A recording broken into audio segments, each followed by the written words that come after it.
মুন্সিগঞ্জে মীর কাদেমের বিখ্যাত সাদা গরুর বিশেষ কদর থাকে কোরবানির ঈদে। পুরান ঢাকার শৌখিন ক্রেতাদের চাহিদার শীর্ষে এই জাতের গরু। তবে অভিযোগ আছে অনেক খামারি কৃত্রিম উপায়ে গরু মোটাতাজা করছেন। এর আরও জানাতে মুন্সিগঞ্জ থেকে যোগ দিচ্ছেন সহকর্মী জিতু রায়।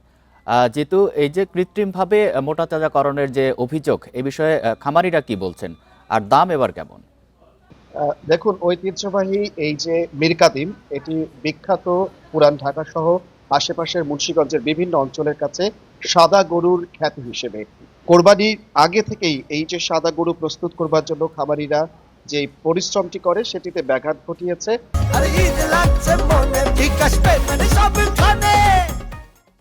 মোটা তাজাকরণ যে প্রক্রিয়াটি, কিন্তু মীর কাদিম বিখ্যাত এবং গনিমিয়ার হাট থেকে শুরু করে পুরান ঢাকার হাটগুলোর ক্রেতা যারা, তারা কিন্তু এখানে ছুটে আসেন এই যে প্রাকৃতিক উপায়ে একেবারে সুন্দরভাবে পরিচ্ছন্ন এই যে খামারটি আমরা দেখছি, এরকম ভাবে কিন্তু প্রস্তুত করা হয় এই সাদা গরুগুলোকে, যার খ্যাতি কিন্তু পুরান ঢাকা সহ সারা দেশে রয়েছে।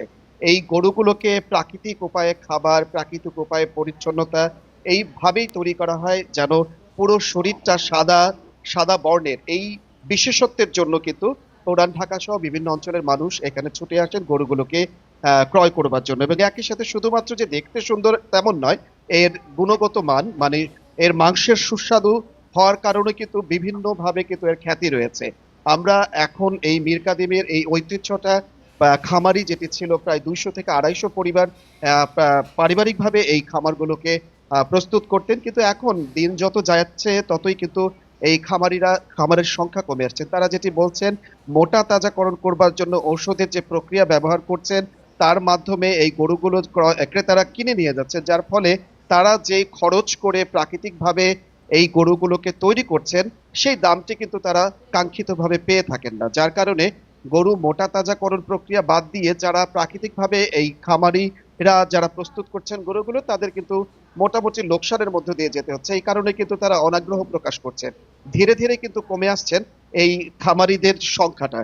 তো প্রাকৃতিকভাবে এই যে যারা মুন্সিগঞ্জের মীর কাদিমে এখন পর্যন্ত 12টি থেকে 13টি পরিবার খামারি রয়েছে, তারা যেটি বলছেন, খুব দ্রুত এই ব্যবস্থাটা সুষ্ঠুভাবে গ্রহণ করা হলে পরে প্রাকৃতিক এইভাবে তৈরি করা গরুগুলো কিন্তু আরো বেশি সারা দেশে ছড়িয়ে যেতে পারবে।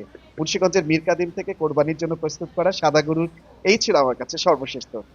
মুন্সিগঞ্জ থেকে জানাচ্ছেন সহকর্মী জিতু রায়।